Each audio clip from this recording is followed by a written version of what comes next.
All right, ladies and gentlemen, thank you so much for joining us. This is a special emergency transmission on this May 2nd, 2009, Saturday evening, 9 p.m. to 10 p.m., only 1 hour long. This is the second emergency transmission I've done since last Saturday. We have the normally scheduled syndicated radio program, 11 a.m. to 3 p.m. Central Standard Time. It's on the AM and FM dial across the nation. It can also be listened to at prisonplanet.com and Infowars.com, or subscribe to it, the podcast there. But we have the studios here for the prisonplanet.tv viewers and the internet listeners on the streams at Infowars.com. We appreciate all the thousands and thousands of folks that have tuned in since I posted on Infowars.com today that we would be here this evening. Okay, let me, in as focused a manner as I can, go through why we're doing another emergency broadcast here. We know the government lies and spins. We know it's corporately owned by foreign offshore banks.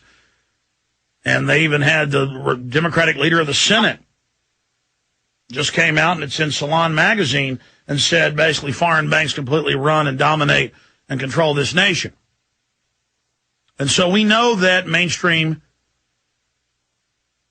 media predominantly is there to fearmonger for this establishment and sell the police state, sell the control grid so these crooks can stay in power. And until we start focusing in on the establishment and stop focusing on their left-right puppets they distract us with, things are only going to get worse. Now, we have seen the architecture for control, for domination of societies, being built around phony environmental crises, phony terrorist threats, and phony biological threats. Those are three of the mainstays. They also stage financial crises, which give them more power. Then they terrorize the public into giving them even more power and control in the name of fixing the crisis they created, and they always only make the crisis worse. And then time and time again, because people are on a one-day news cycle, they don't think back to 2 or 3 years ago how the bankers set up the crisis we're now living in. And 2 or 3 years from now, when we're worse off, people won't think back to the crisis they set up to begin with. But there's a little bit of background there. Let me go ahead and get into this emergency transmission right now with what we're facing and what we're dealing with here. Let me just read through the bullet points I've written here, then I'll go through the news that backs it all up. A huge mind control exercise, a literal war on freedom and liberty worldwide is taking place. And you can just Google, UN says swine flu outbreak good for globalism. Or globalists say flu outbreak good for world government. And you will see them in the news bragging that this is helping them set up a world government. They need a crisis to offer their solution. This is a takeover drill, a federalization drill, not just in the U.S. or Canada or Mexico, but in Europe and all over the planet. Governments love to grandstand and tell graduates at high school or college you can't shake hands, to cancel public events, to shut off food and water to Mexico City, now causing rioting. They love it. They're also admitting themselves, as Janet Napolitano said last Sunday, now 6-7 days ago, that, this flu will probably fade out, but another big pandemic will come, will happen. It's a foregone conclusion. So let's not forget about that.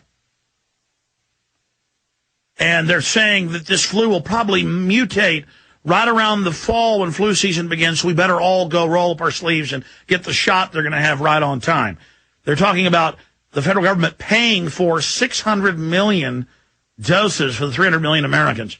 Do you know how much profit that is when they're talking about the drug company that's chosen to make the vaccine get as much as $20 per shot? What's 20 times 600 million? You can pull that up. In fact, Google for folks so they can see it. 600 million vaccines to be made. I wanted that just came out today. We'll throw that up on screen for you. Not to mention the Tamiflu, antiviral drugs, and the rest of it.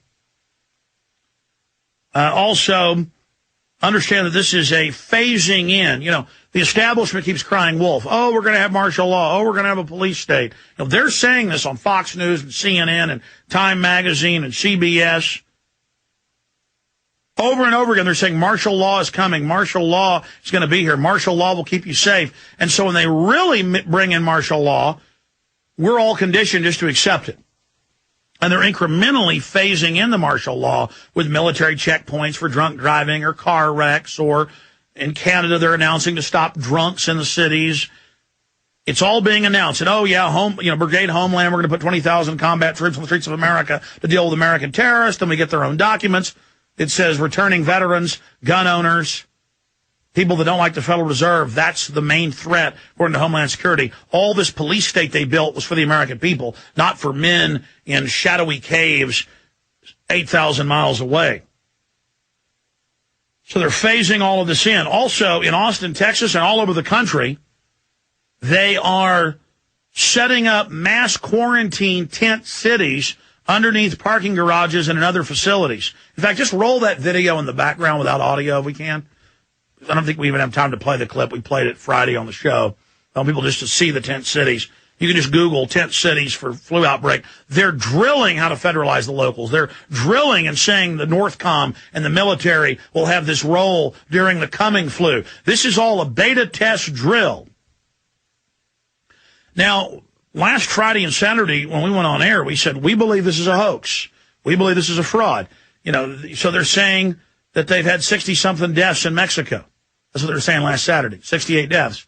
So what, if that's even true? Too bad for those people, but that's nothing compared to the 30-plus thousand, even if that's a hype number. Let's just go with the official CDC number. 36,000 people die a year of flu in the U.S. That many or more because of worse sanitation and less health care and more poor people in Mexico. Flu kills a lot of people. So do car wrecks, so does prescription drugs, so do bolts of lightning, so does drowning. So does homicide. None of us are going to make it out of this alive. Why are they saying, UN headlines, the greatest threat to humanity, could be greater than swine flu of 1918, could kill hundreds of millions. All these headlines I'm going to go through from the week when they had 60-something deaths. And then later this week, they had to admit, oh, it's really 12 deaths or 7 deaths or 10 deaths, but it's not more than 12. Oh, we actually tested. Those people just died of the regular flu, or they died of pneumonia, in Mexico City of 30-something million people. And the one 23-month-old toddler, God bless his soul, from Mexico City that died in Houston, Texas, came up here, put him on a ventilator. He had been prematurely born, had lung diseases, all this stuff. So we know this is a fraud. This is an exercise in mind control. But there is a real threat there. There's a real danger there, because I told you back on Wednesday night when I came on Burmans' show, 9 to midnight, the Info Warrior, that we had received from a local Austin school administrator who came here to the office and gave it to us, an internal memo. We gave you the name of the doctor and read it all on air, and we posted the document up at Infowars.com and PrisonPlanet.com. We're going to go over that in a moment. Where they said, we're really at level 5 and we're going to level 6 tomorrow. And then at that time, when we said that Wednesday, we were at level 4. The next day, it did go to level 5, proving what we said. We're the folks that broke the MIAC report, the folks that broke the Homeland Security document. We're the folks that broke the clergy response teams. And people are questioning us, going, show us the whole document. We had to black out the names of the people, but we have the credibility. We're the ones that snuck into Bohemian Grove. We're the ones that got the 9/11 truth event on C-SPAN. We're the ones that started the 9/11 truth movement. We're here. Action Jackson is our name. But I've gotten some emails, people going, well, I want to see the name of the email. That's mental illness, folks. But the issue is Reuters, AP, and others are announcing that the UN is considering going to level 6 tomorrow. Now, that was Wednesday, and it said 90-something hours. So what's Wednesday to Sunday? 90-something hours. This is what the feds told the school administrator. The school administrator that came here was in the damn meeting in South Texas. Well, it's on the edge of central South Texas, 45 miles south of here. You understand?